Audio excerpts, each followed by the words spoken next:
Welcome back to the One Talk podcast, here with your host Ryan McCarthy. Before we get into today's episode, if you could please share this podcast around to your stories, to your feed, to a family member or a friend. It'll help so much in terms of getting this podcast growing, reach a larger audience, and just be able to get this information and resource out there to the world. If you could please also leave the podcast a rating, it just helps so much with the growth of this podcast and my mission. It's very much appreciated. But today, we are joined by Troy Hillard. Troy is the founder of Wash Rite, Lawn Rite, the Handyman Group, and also Hallmark Serivces. Troy has over 250 franchisees, which is incredible. He's accomplished over 250 franchisees debt-free and only investing $2,600 of his own money. Now that is fucking inspiring to see as a business or anyone looking to franchise, anyone looking to build a similar model. But also there's so much information and value in this episode around business fundamentals, management, leadership, marketing, everything to do with business. Troy is just an absolute wealth of knowledge. So I'm looking forward to everyone diving into this episode and getting the most out of it. So let's welcome Troy. Welcome, Troy. How are you, man? Great, mate. Thanks for having me. No worries at all. I'm really keen to get into today's episode. Very inspiring to see the journey you've been through, seeing where you've took business and where you are going to continue to take business. Now, I'd love to start this episode with just, if you could tell us a bit about yourself, the work that you do, the franchises that you have, and then after that, we'll start getting into the story behind it. So we could just start with what is the work that you do and what are the franchises? Yeah, perfect. So I founded and own a company called the Rite Group. We started in 2015. We have 4 different franchise brands across New Zealand, and we have 253 franchisees across those 4 brands. All 4 brands are in the home services sector. So we have Wash Rite, which is now the largest exterior cleaning company in the Southern Hemisphere. We have Lawn Rite, which obviously mows lawns, commercial and residential. We have Hallmark Serivces, which is a commercial cleaning and carpet cleaning company. And then we have the Handyman Group, which does everything from painting and patching a hole in the wall all the way through to renovating an entire house. And that's pretty much in order of when they started. So Wash Rite first, Handyman Group last. Having like a reflection, do you ever sit back, like when you first heard the news that you're the biggest in the Southern Hemisphere for Wash Rite, was that a really cool moment for yourself to reflect back on the journey that got you there? Yeah, to be honest, it was a bit of a shock. When we done the count up of, the 100 odd trucks we had and the staff within that one brand, and we started doing some researching around, and it was actually the Australian Franchise Association that let us know that we're by far the largest, by almost 50% the largest. So it was a great feeling, bit of a brag, but just something ticked off the list.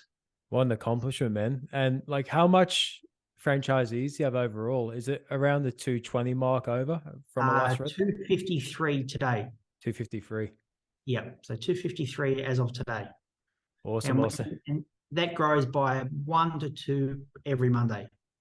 Yeah, well, I guarantee when you first started this franchise, when you maybe got your second one, then third one, there's probably a lot of worry and fear behind, are you doing this right? Am I doing this correctly? But then now, 253 later, you must reflect back to that time and think, I'm so glad I took those steps and I just believed in myself no matter what.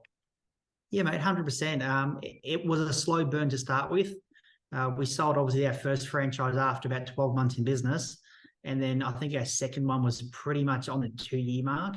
And there was definitely that snowballing effect. But it just come down to, I guess the vision we had when we started the business was to franchise. And it was just that slow burn, that slow grind. And then we quickly realized we had to get other people to buy into our vision. Yeah. So then we obviously had to start to try and sell the vision, explain the vision. And a lot of people on the line have jumped on that board. I love that. I love the saying you've got behind you as well. It's kind of fun to do the impossible. Yeah, exactly. In my office, I have a couple around. There's that one just to keep reminding me to make sure I'm having fun. Yeah. And the other side of the wall, it says, if you change your attitude, it will change your altitude. Uh, Mm. and that's just to make sure you're always looking out on a positive light. Yeah, you're obviously putting out good vibes, and hopefully good vibes come back. That's great, man. It's cool to have those reminders as well, because you can see it behind me. This says the marathon continues. So that's a Yep. reminder for me. My lock screen for my phone is my vision board. So it's things like that that you have that just ignite that forward to that positive thinking in your mind to keep you pushing and keep you going. So if you do have any times of doubt or stress, you're always reminded of why you're doing what you're doing. Yeah, 100%. And we've got them peppered all through the office. Mm. Like even above our front door, as you walk out, there's a sign that says "Best Day Ever." Yeah. Just to remind yourself as you walk out at the end of the day that you've had the best day ever. That's something that you want to embody within yourself as well, especially like as a culture for a team and a business as well. I think that's super important. Yeah, 100%. Yeah, I mean, like look, I spend half my life at work. So do some of the staff. So you got to have that family, happy environment. Mm, Too many workplaces just put out a negative vibe, yeah. and people wonder why they burn through staff. Mm. What do you think it is that creates a good culture in a business? I think you've got to let people shine, and everyone shines in different ways. You know, like I'm a really intense, going 100 mile an hour type of person, but I can't expect my staff to copy me and be me. Everyone's an individual, everyone's a little bit different, and they all shine in different ways. So it's just trying to find out how that person shines and encourage them to do that. Um, Mm, and it could be from the music they listen to at work to we have a really flexible work schedule. So our staff can take time off in the middle of the day to go see one of their kids' school events. If that makes them happy, they're going to do better work. yeah, that's it. Like it's creating the better work environments, they're enjoying coming, but also it's a good way to keep staff long term as well because they're getting rewarded by strengths based focus things like that you implement in the culture for the workplace. And it makes them actually keen to come for work and help look at this thing long term.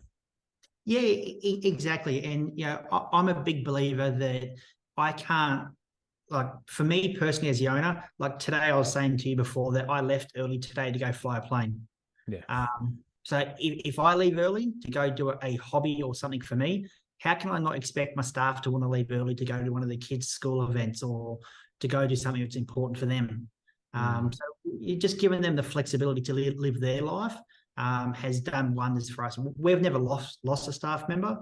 We've had one not leave but have a baby and just not come back, mm. her first kid, but we've never had a staff member leave for anything other Yeah. than being pregnant. So yeah, and just treating them like family. Literally, we live on a farm, so we have our own beef cows. We supply all of our staff all their beef for free. Wow. It cost us very little, but for them, especially with the cost of living, Yeah. it means a lot for them and their families. So just a little Yeah. that they're looking after people, treating them as family. That's important too. Like, you want to come into the work environment and feel like they're a part of it rather than to come in just so they can make money to pay the bills and drag along.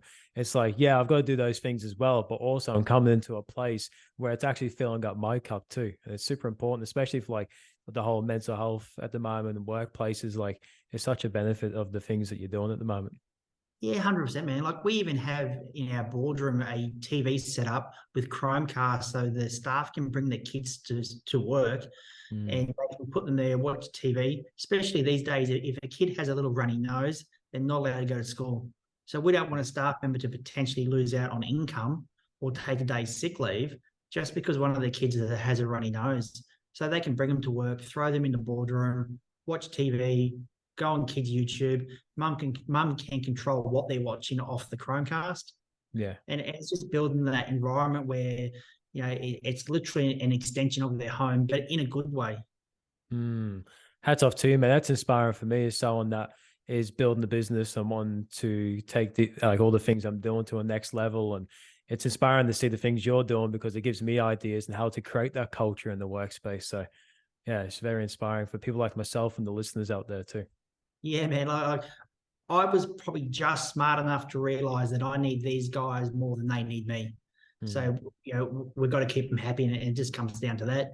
Yeah, and I'd love to talk about like the build up to where you are now and Yep. like what first started you wanted to go into business? Why did you want to go into business? Did you always have a business mindset? So I'd like to bring it back quite a few years to where this all started for you. Yeah. So it all started in probably 2012. I started my first business, and believe it or not, it was a debt collection business. So we were the repossession guys. We come out and repossess the car basically, because I just didn't want to work for somebody else. And that's all it was. And I grew that business quite successfully, and I ended up selling it to a finance company. And then the reason for this business was, to be honest, was pure greed. It sounds bad, but I read the book Rich Dad Poor Dad, and anyone who's read that book knows about the cash flow quadrant, and make 4 times the amount of money. And the only business model I could find where I could be in all 4 categories at the same time was franchising. So once I realized I want to get involved in franchising, I had to find an industry that I could franchise. And that's where the house and building wash company, WashRite, come from. It was something that I could learn fairly quickly, and I thought I could dominate within a couple of years. And that's where it all started from, out of pure greed, really. Yeah. Well, but that sounds like that time at the beginning, though, where they gave you lessons that you've put into place now with building this franchise as well, right? Yeah, definitely. And the biggest lesson is just, trust yourself and have a go. Yeah. Like back then, I knew absolutely nothing. And once I decided that I was going to have a really good go and just trust myself, and I had nothing to lose, I was only going upwards. It may have been a slow journey upwards, but I was only going in one direction. And I heard you talking about too, like a big mission of yours is to be able to build this debt free as well. Yeah, definitely. So we hold no debt in our business, and it sounds really bad. The only money I've ever invested in this business is just over $2,000. So every single one of our 253 franchisees have invested more money than I personally have, and I own the business. Yeah. So even today, everything that we buy, it's done through cash flow. So for us, the whole COVID thing hasn't been an issue. The so-called downturn in the economy now isn't really an issue for us, because we just don't run debt. We don't put ourselves in a position that anyone has anything over us. How was that when you first started franchising out? Because if you propose these ideas to people, friends, or investors, or whatever it may be, like people might have been saying or putting their beliefs onto you, saying you can't do that without debt. You can't do this. Like, how did you overcome that belief? To be honest, I'm extremely stubborn. So I just look at them and almost laugh and go, just get comfortable, sit down and just watch it all happen. As I said, once I made that decision, I'm going to do it. For me, that's where the game ends. The decision's made. Whether or not it's going to happen isn't really an option. It's going to happen. But there's always haters. And to be honest, I think to be successful in anything, you have to appreciate the haters, and you actually have to really look out and look for them. Once you find out who the haters are and what they hate on, all it does is give you a target to prove them wrong. It's like just putting more wood in the fire. Exactly. It's literally fuel for the fire. Literally. Yeah. And like for someone that is starting up a franchise business that wants to, what does that look like at the beginning? Like, what did that look like for you when you first started to create a second and a third? Yeah, really, really scary, to be honest. Before I started, I had it all written down in a bit of a business plan. And I thought to myself, I had to spend $50,000 on lawyers and consultants to get all the franchise agreements and documents done up, and lots of other things. But I kind of done it a little bit different. I decided I would make a list of everyone I could find online who owned a franchise network in New Zealand and contact them. These weren't people who were competitors. These were people that were so many levels above me, it was not funny. And I just literally started to call them, email them, Facebook message them, LinkedIn them, and just harass them. And within about a week, I had 5 or 6 of them agreed to meet me, have a coffee, go out for lunch. And once I told them who I was, which was nobody, told them what I wanted to do, which was everything, they all agreed to help me. One of them owns a large franchise network in New Zealand. he had his own in-house lawyer write my first franchise agreement. That saved me $25,000 just there. Yeah, wow. And as I said, it literally cost me nothing to get started. But once I started to make those contacts and I realized that the roadmap wasn't that bad, I literally, within a month, I had all my documentation sorted. Now the hard part starts, selling the dream to other people. Yeah. When I first started, I was literally a nobody. No one knew who I was. No one knew who our business was. And that's where it's really hard. You have to try and sell the dream without having anything to back it up. Yeah. And then obviously we sold our first franchise. Our very first franchisee was on paper not the best franchisee. Had a pretty dodgy past, but had almost a decade of clean living, not breaking any laws. And we took a chance on him. And to be honest, it was the best chance we've ever taken on anybody. To date, it would probably be our number one or number two most profitable franchise per unit. And this guy's doing amazing. And then as we sold him a franchise, we actually financed part of that franchise for him because he didn't even have enough money. We put all our effort to make him successful. And once he was making great money, when the second person came in and we tried to sell the dream, now we had a reference. We could tell them, hey, here's the contact details for franchisee number one. Give them a call and find out what their experience was. Then they call him and he says, well, I'm doing great. I'm making stupid amounts of money, no complaints. And it just become easier to sell number two and a little bit easier for number three and number four. And it just started to snowball from there. That's, first of all, that shows the power of networking and connecting with people. Because one thing I say to people is, if you've got a dream or an aspiration or something you want to achieve, find someone that's doing it and reach out to them and try and speak to them. You can find at least like 20 people doing that one thing. Reach out to them all, and I guarantee at least one of them will get back to you. Yep. To be honest, I guarantee at least a third of them will get back to you, if not half. And I still do it today. You know, if I want to know something about anything, I'll just contact them, give them a call. You'd be surprised. You know, most people in Australia and New Zealand, where I am now, are nice people. They will give you the time of day. Just ask. Yeah. That's it. It's just not being afraid and think two people are far out of reach. Like the people listening right there, like I invite you to go and message these people that you are doing the things that you want to do, and just reach out to them, start a conversation, maybe get a coffee with them, or if they're on the other side of the country, maybe catch up on Zoom for 20, 30 minutes, just make that connection and reach out to people. Because like for yourself, that took you to places where you thought that you might not have been able to get to. 100%. And I was told two different sayings back when I first started. And the first one is your network is your net worth. And then the other one is you are the sum of the 5 people you hang around with the most. Yeah. So be very careful who you hang with. Be very careful of who they are and what their attitudes are, because you will adopt them. Yeah, that's so true. And there was a study that done, this is a bit off track, but there's a study that was done, and within a 20 feet radius, people's DNA and hormones can actually be shared and become one. So there's a study that was done with a room of 10 people, and after 1 hour, everyone's blood pressure became the same, everyone's heart rate became the same pace. That just shows how powerful your environment is. So it's important to surround yourself in places where you will grow. Yeah, exactly. There's a very similar study also done, that your body weight will change to become the average of the body weight of the people that you hang around with.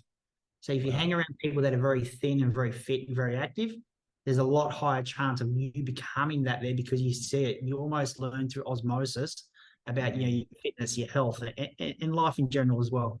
Yeah, it's powerful. And I think that ties back into yourself creating a good work environment, because if the environment's healthy, if a new person comes in, they're going to feed off that. Yeah, 100%. Totally. You know what I mean? Like human beings learn through osmosis, that they pick up what people put down, they hear conversations, they see things, and they adapt to that. Yeah. And I'd like to come back a bit when you started to build out this franchise. Like, what did the marketing look like at the time to be able to convince people to be a part of this franchise, and how did you pitch it? To be honest, everything that was free. So it all started with YouTube. Yeah. So I started a YouTube channel for Wash Right, and I just started to create content. And I'm a firm believer you have to give before you get. So I just put out tons and tons and tons of free content. And it could have been content on how to build a pressure washer, how to repair a pressure washer. I done a video on what my marketing calendar looked like and how I structured my marketing calendar. So I just put out all this content out there. And then I quickly realized there was people in the industry that knew less than me. So they were almost living off that content and building their business off that. And then what I also found is a lot of people tried to start their own business, found out that was harder than they actually thought. And then they come to us to buy a franchise off us because they assume that we have the systems and processes in place. So YouTube was a big one for us early days. We have a website over here called Trade Me. It's very similar to Gumtree in Australia. Again, obviously ads on there, and then Facebook. Facebook's still fairly big now, but obviously 8-9 years ago, I think it was larger because we didn't really have, TikTok and Instagram wasn't that big back then. So obviously, again, free content on Facebook, and just trying to put that out there to have almost like a library of free content in our industries that people could pick up.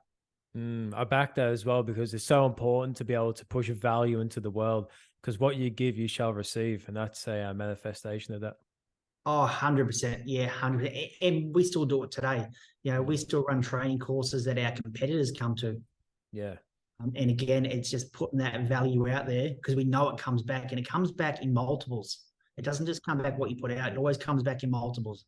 It may take a little while to come back, but it's coming back. That's so true. And that's the online marketing side of it. So how about getting reoccurring or clients to keep using the business and keep wanting to come back? How did you stand out in that regard?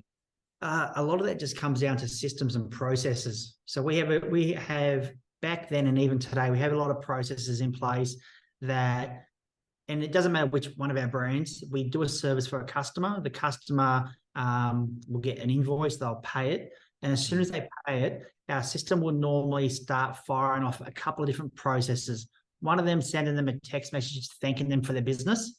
And then it also asks them, would they like to rebook in for next year or next month or whatever the service may be. And the customer can easily just click on that there, and that will fire us a message to rebook that customer in on a either annual, bi-weekly, every 6 months, whatever the service requires.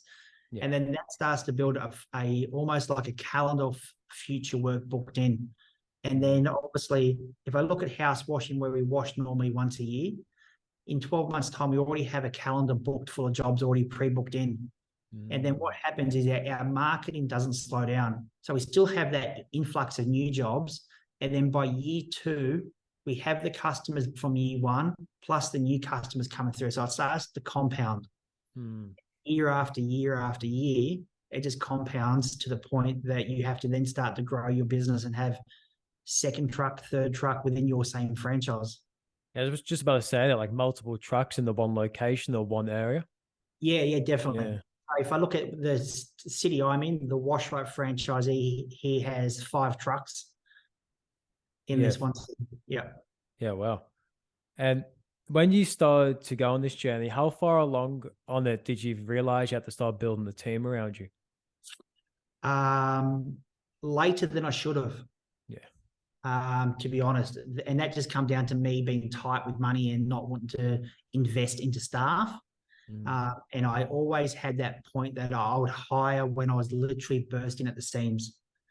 And I believe I made the fatal mistake a couple of times of burning a couple of customers because I was trying to do everything all the time instead of hiring people. And then once I realized that I actually had to hire, I was very lucky that I just went out to my personal network of friends and business associates, and they actually referred one of their own employees to me, who was a general manager of a pub who wanted to get out of hospitality.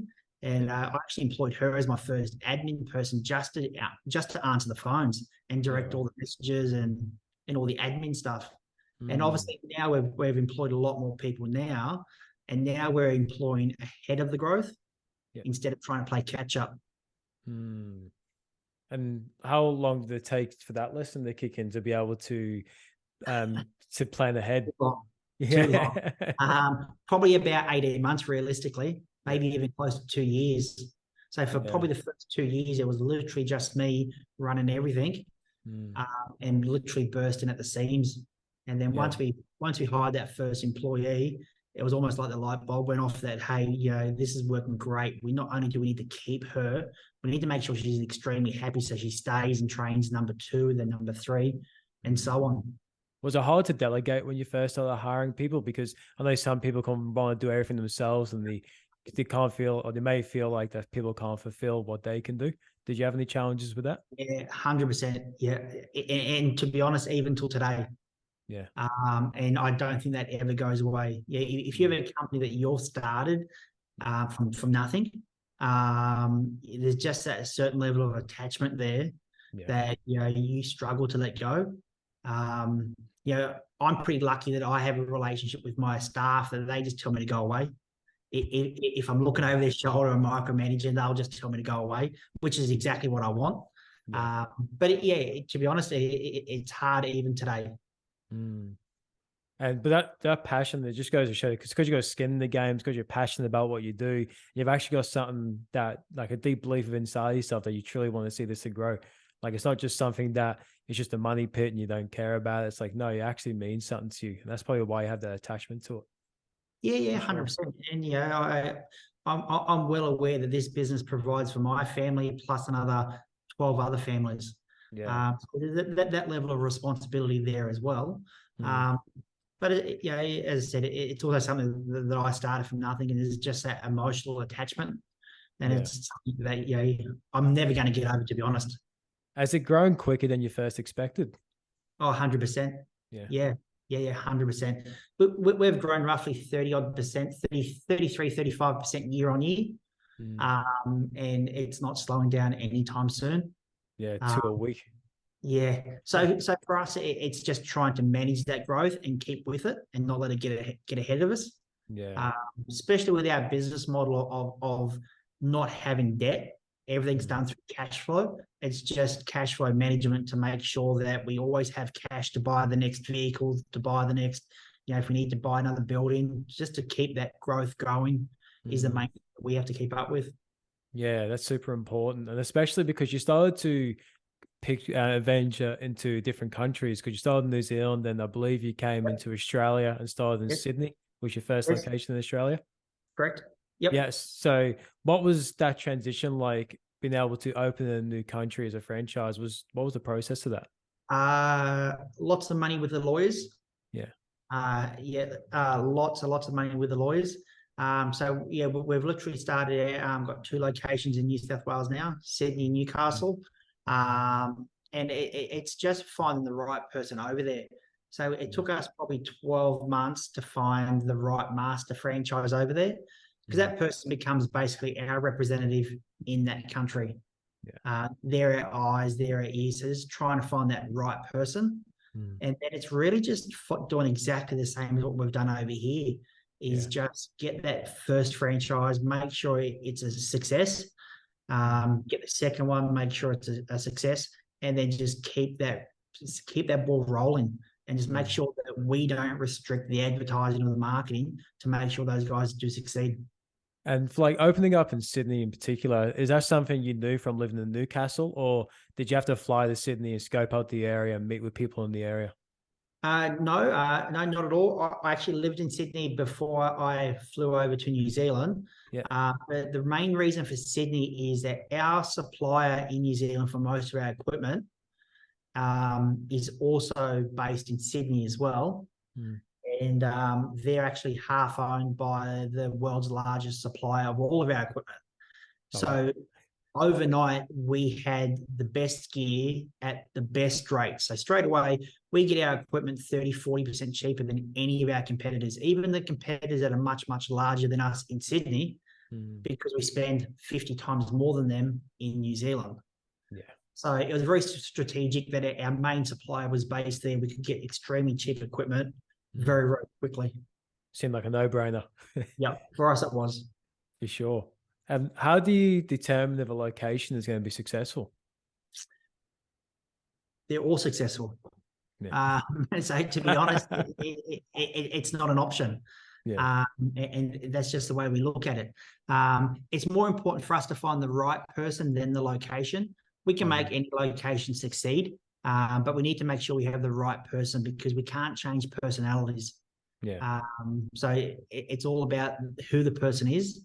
Once we get a suitable person, we can make it succeed easily. I'd love to ask you on like a personal level, like where does your drive come from? I think it just comes from, my childhood. I grew up with very little. I grew up in a place called Windale in New South Wales. It's basically the Redfern of Newcastle, nothing but state houses.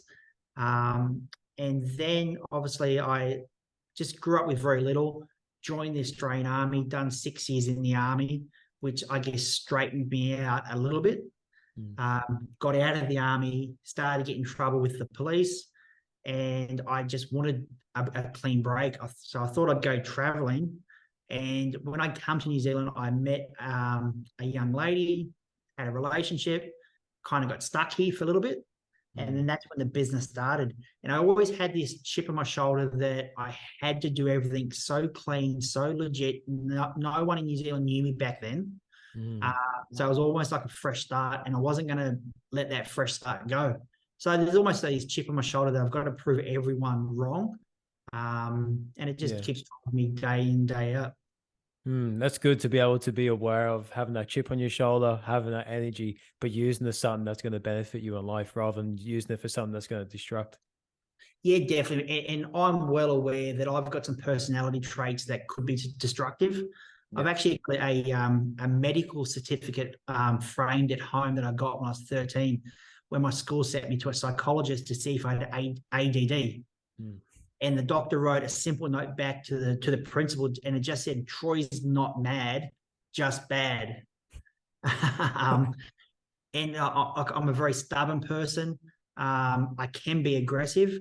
So I had to know that I have to put that stubbornness and that controlled aggression in a positive way. And for me, it was just, put it into work ethic and don't listen to the naysayers and just keep driving forward. Was there any other habits involved to be able to help with that? Like a gym, exercise, meditation, anything along those lines? Yeah, for me, with the Army, obviously lifting weights was a big thing. Even till today, going to the gym and powerlifting for me is a big thing. And that's more I guess my escape. Yeah. And when it comes to meditation, for me, having kids was that calming effect. Once I've had kids and I realized that it's more than just me, for me, that was that calming effect. And I think that's when my life really settled down, is basically having those, especially young kids around. Yeah. Yeah. Well, it's like a implementation of multiple factors that are able to help you steady that, but able to drive and direct you through business. Yeah, 100%. And I'm definitely one of those types of people where it was borderline if I was going to go legit and do something with myself, or probably end up in prison. So, but for me, it was just either turn left or turn right. And luckily for me, I took the right turn. Yeah, for sure. And how old are your kids, if you don't mind me asking? No, definitely not. I've got 3. So I've got a 3-year-old, which is our youngest. I've got an 8-year-old. And I've got a 19-year-old back in Townsville. Yeah, wow. So that's a kid having a kid. Yeah. Wow, it's a good example of yourself to be doing the work you're doing, have the mindset you're doing, creating the cultures you're doing, because kids, they basically see what we do and model that. So it's a good example. Yeah, 100%, mate. Yeah, definitely. Yeah. Totally agree. What are some of the key factors that attribute to success as a franchise, do you reckon? I think obviously work ethic's a major one. We can give our guys the map, the road plan, the instructions on what they have to do, but we can't do it for them. So just having the ability to wake up every day and get out there and get after it is the most important thing. Yeah, I agree. And along with that as well, like with the support and guidance when you get new people on board, like could you touch more just on the importance of that as well for the listeners? Yeah, 100%. So, you only know what you know. So when these Mm. people come to us and buy a franchise, they know nothing other than a couple of preconceived ideas. Yeah. So for us, we call it stand them up and wrap them up. So we build them up as a person, give them the encouragement, the support, the guidance, and then we wrap them up. So we put our brand in, our philosophies, our culture, our ethics, and our ethos around them, and just Mm. basically literally hold their hand for the first, it can be 3, 6, or even up to 12 months until they're confident to run on their own. Yeah. And that's super important too, especially like even there, you got 5 different trucks too. You can actually have that face-to-face community and culture of people. But the beautiful thing with the online space now is that we can connect like we are now over Zoom as well. Yeah, definitely. So we hold very regular Zoom training sessions, Yeah. like literally monthly at the moment.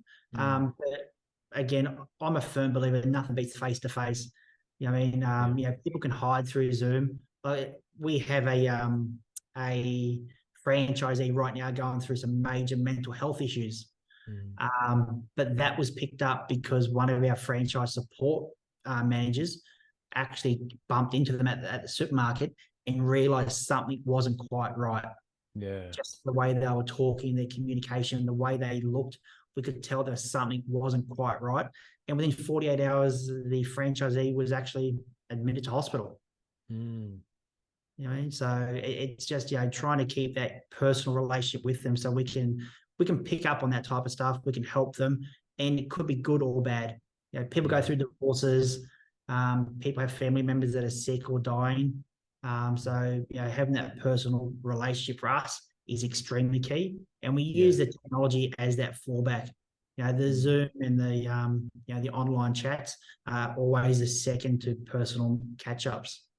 Yeah, that's super important because, like, if someone is having the challenge of a physical health, mental health, it's good to not put that extra stress of work and business in that mix as well. So, being able to have someone to point that out at the supermarket and support them through that and take the stress of work and what's going on in this world and be able to, so they can focus on themselves is key.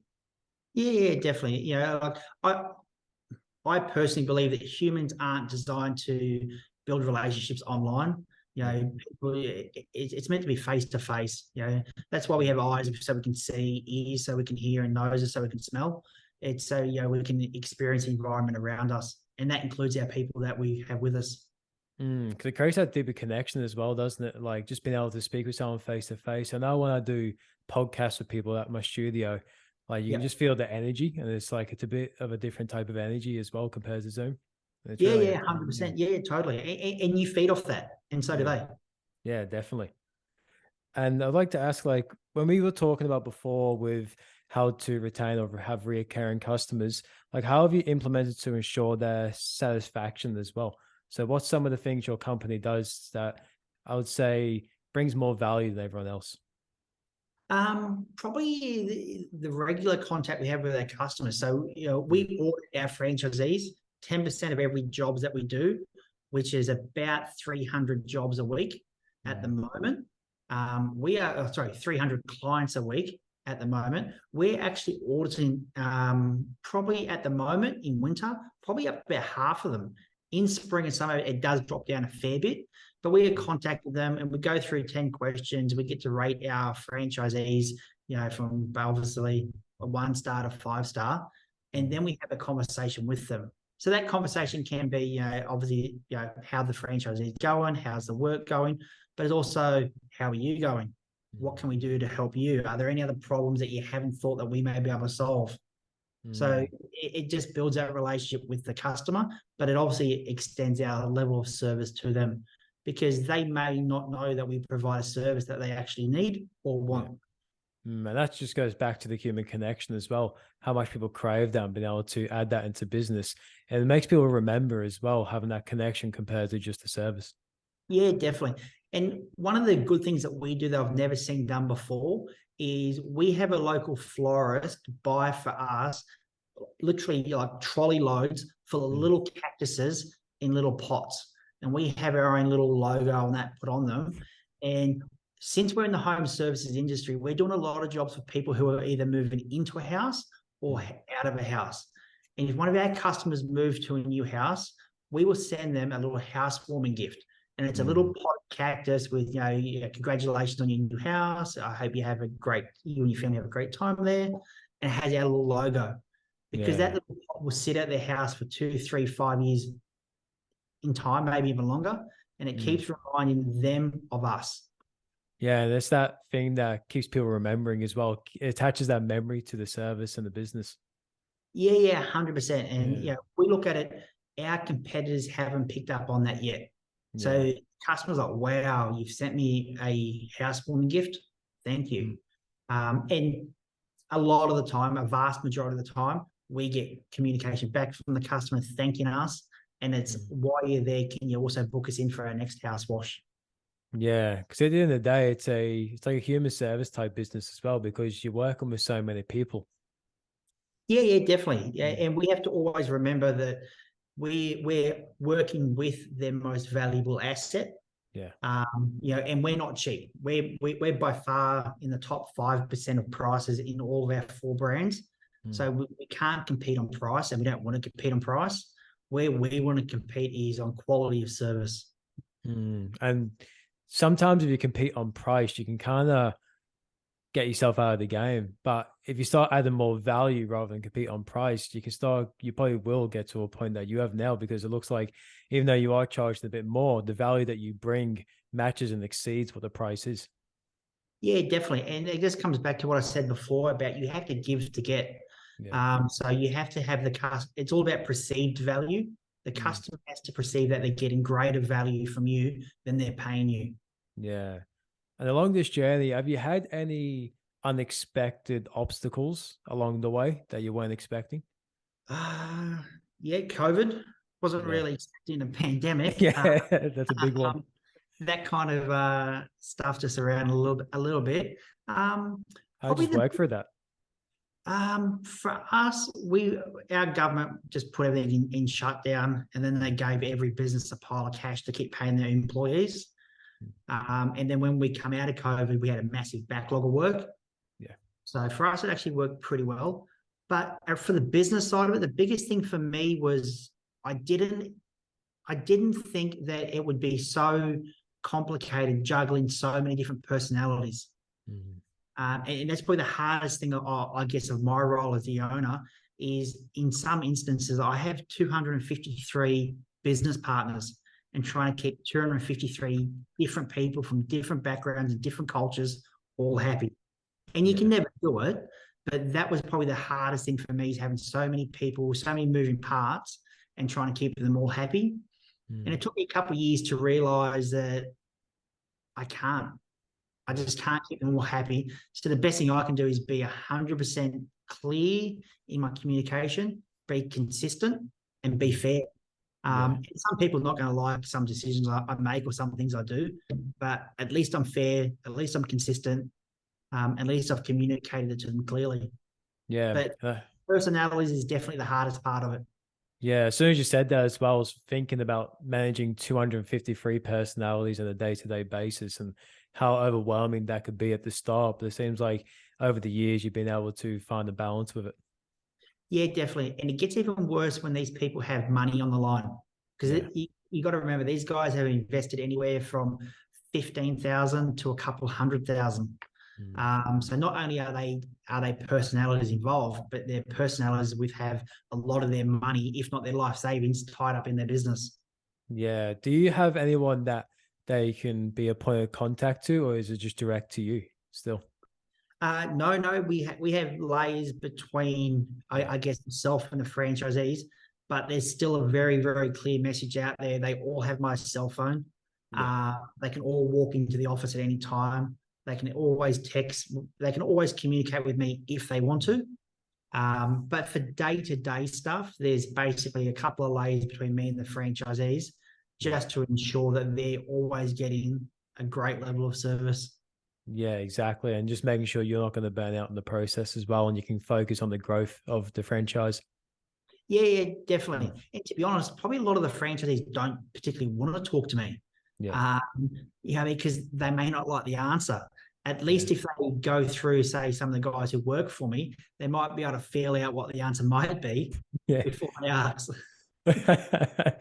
Through all this, man, like how have you found a way to like balance life with the wife, the kids, being able to do things for yourself, like getting your playing license, also trying to balance that with work? Like, how do you juggle all this? Great question. I'm a firm believer there's no such thing as work-life balance. Yeah. I'm a firm believer. It's work-life choices. Mm. So I make choices to be here at 9 o'clock tonight talking to you.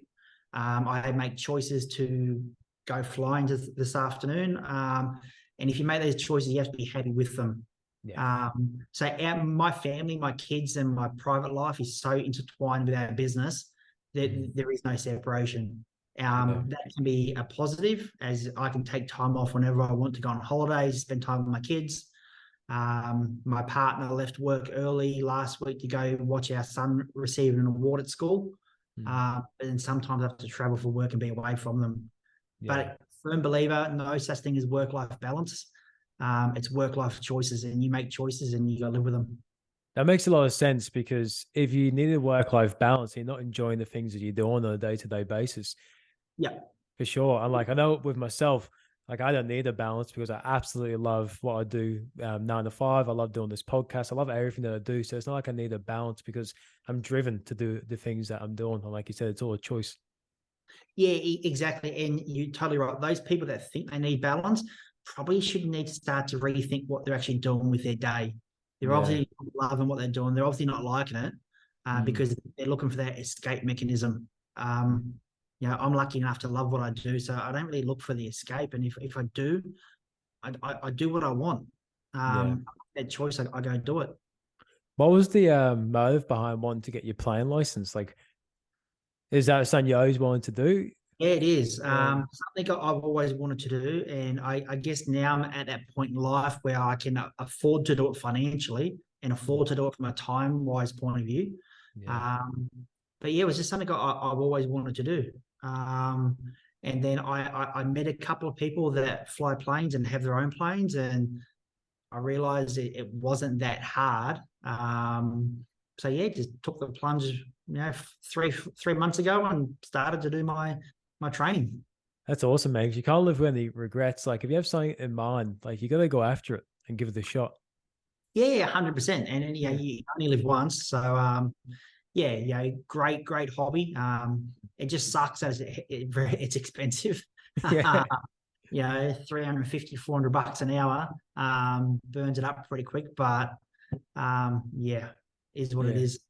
I always see like you see on social media all the time, like all these successful CEOs have got these crazy morning routines and daily routines. And do you have anything that you do particularly on the day-to-day basis to keep your mindset healthy or mental health healthy or just feeling good? I guess my main thing is first thing in the morning, basically from about 4:30, 5 o'clock when our 3-year-old comes charging through the bedroom door. From there till probably 5:36 when I leave to go to work, it's just time with the kids, and it's normally just laying in bed, watching Bluey on the TV, just, talking about what's going to go on today at kindy and, why little Johnny needs an uppercut for pushing her into the sandpit and just hanging out with the kids. Yeah. That without a doubt is my refresh moment. It's good to be able to connect to those things because it does energize us through the day as well. Yeah, exactly. Yeah. And to be totally honest, those kids are the main reason why we do what we do. Yeah. And giving those kids the life and the lifestyle that their mother and I clearly didn't have, is the driving force behind it all. Yeah. And with your business as well, like, are you wanting to go past Australia and New Zealand? Is the bigger plans for that going forward? Yeah, definitely. So obviously by the end of 2025, we want to be in every state in Australia, and we want to be in Canada as well. Yeah. They're our two main goals. And then obviously, we have no end game. So we obviously want to take over those countries, Australia, Canada, then probably the States, and then go into England. Australia and Canada first. They're the two that have very, very similar franchise laws and structures to where I'm from. So it's just ease of opportunity. Mm. Yeah, and just keep growing. Yeah, because I think you said this about like I think like America can have a bit more stricter laws around franchising and such as well. So Australia has more similarities with Canada. Yeah, they do. Yeah, New Zealand is extremely relaxed in their franchising laws. But in saying that, they don't actually have any franchising laws in New Zealand. yeah, Uh, in Australia, in Canada, they do, but they're not that complicated to work around. yeah. And the good thing is most franchising lawyers that I deal with companies in Australia and New Zealand, so they know both laws and industries. That would be inspiring for our up and coming Australian and New Zealand listeners here. Definitely. Yeah, definitely. Yeah, And there's no reason why they can't build their own business or their own franchise network. yeah, As I said to you before, I have no education. I have no university degree. Barely yeah, got through high school. So if I can do it, there's no reason why they can't. yeah. Would you say it's more so just getting into the game and getting the right people around you, networking with people is some of the key things to start with? Oh, 100%. Yeah, Yeah. 100%. First and foremost, you have to be a worker. Your greatest personality trait needs to be that you are a hustler and a worker. Mm. Um, I always tell people that, the reason why we succeed is because I'm prepared to outwork my competitors. Yeah. On Sunday when they're at church, I'm working. On Saturday night when they're out for dinner, I'm working. Mm. So if you have that personality trait, you'll succeed at whatever you do. Yeah, I agree with that. And I'd like to hear on the positive side as well on your franchise, man. Have you had any like memorable or rewarding experiences or any moments along this journey?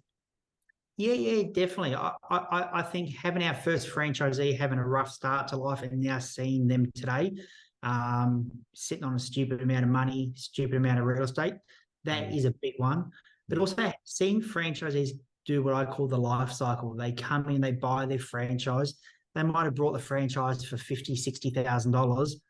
They make great money for 3, 4, 5 years. Mm. They decide to sell it and they sell it for $350,000. Yeah. And then they go on to their next journey. I'm a firm believer that people are in my life and in my business for either a reason or a season. And when they leave with my best wishes and my friendship. So it's great to see these people come in, build a franchise, build a business, sell it, capitalize on it, and then go on to the next stage in life. And we've had people come to us, they will buy a lawn mowing franchise for $20,000, build that up, sell it for $60,000, buy a wash right franchise for $70,000, build that up, then sell that for $250,000. Wow. All the way through, they've paid themselves a wage, and it started from a $15,000 investment and a lot of belief. It's like you're getting paid for all this experience and knowledge and information as well, like through what you do throughout the years of going through wash right and building this business. It's incredible. Yeah, definitely. And we all learn off each other. Yeah. Even though that 253 personalities is a pain in the butt, but having 253 people's worth of life experience is a massive bonus to us as well. Yeah. I know that you've got 253 driven people in the business as well. Must be an inspiring thing for yourself. Yeah, definitely. It's almost like a little army that we have. And some days I feel sorry for my competitors because someone might ask for a referral for a house wash on a Facebook community page. And then within 15 minutes, 40 of my franchisees from the 4 different brands would we jump on there and just refer wash right. And our little competitor will have one referral for them somewhere Yeah. in between it all. And yeah, that just shows what you're doing right. And like, if anyone's listening that may see that and like they look back in their own business, you just got to ask yourself, like, what more things could I do in my business to bring more value? And Yeah, exactly. And it just comes by, you got to start by giving value and give it without an expectation of receiving anything back. Even though that I say it will come back and it will come back in multiples, if you have no expectation when you give, you're given from the heart and it's always going to come back. Like you said at the start, you're just uploading videos on YouTube and Facebook on how to fix certain machines and how to operate certain machines, and just being able to get that out there just for people to jump on for 5 minutes. And by the time that they use or get in contact with your service, they've built that trust of you already. Yeah, definitely. And what a lot of people probably don't know is that we may be the largest house wash company now in the Southern Hemisphere, but I actually learned to wash houses off YouTube. Yeah. So literally, it was almost like me giving back to the people that I learned from in the early days. Yeah. So yeah, if anyone out there wants to, give back, YouTube's the best platform to start with. It costs nothing. It has the most views on any platform in the world at the moment. So Yeah. come on and start. That's where I learn all my stuff is YouTube. It's free university. That's the way I look at it. Yeah. Oh, totally Yeah. agree. Yeah, that's epic.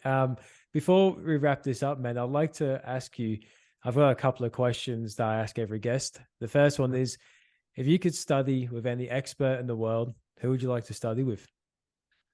Study with any expert in the world. I would probably say there's a guy in Canada called Brian Scudamore. Yeah. I would probably say him. He's basically who I want to be and where I want to be in, say, 5 or 10 years. He owns a massive multi-brand franchising business, does about $500 million a year. Yeah. Seems to be very smart, very switched on, very nice guy. So he's almost like the Keanu Reeves of franchising. No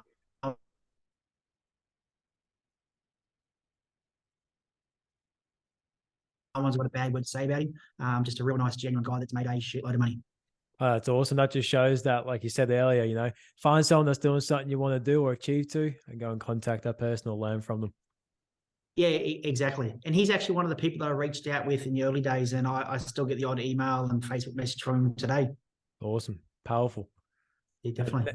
Next one is, this one always puts people on the spot to try and think, but if you could have dinner with any 4 people, past or present, who would you like to have dinner with? Oh, past or present. I would be going, I think Donald Trump would be one. I think he'll be a bit of a loose unit. I would be saying, I think Nelson Mandela. I think he would be another guy that would be extremely insightful. Past or present? Oh, you got me there.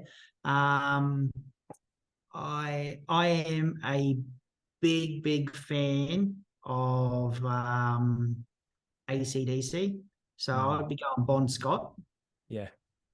And then after that, I'm a massive Canberra Raiders supporter, so it has to be Mal Meninga. That sounds like an epic table. Yeah, pretty good. I think I'll probably start some shit. Yeah. And do you have any final words you'd like to say as well before we finish? Like, how can people get in contact with you? How can people get in contact with your business if they're interested in any opportunities or just keen to use your service as well? Yeah, the best one's obviously Facebook or Instagram, or people on LinkedIn if they want to jump on there. Yeah, they can hit me up. Talk business, talk franchising, or just talk shit. To be honest, always happy to meet and talk to new people. Yeah. Awesome, man. I'll link everything in the show notes. So if you're listening, just jump in the bio. I'll link everything in for Troy so you can find him and the work that he does. I just want to say, man, thank you for jumping on. Cheers, mate. It's always appreciated. Cheers.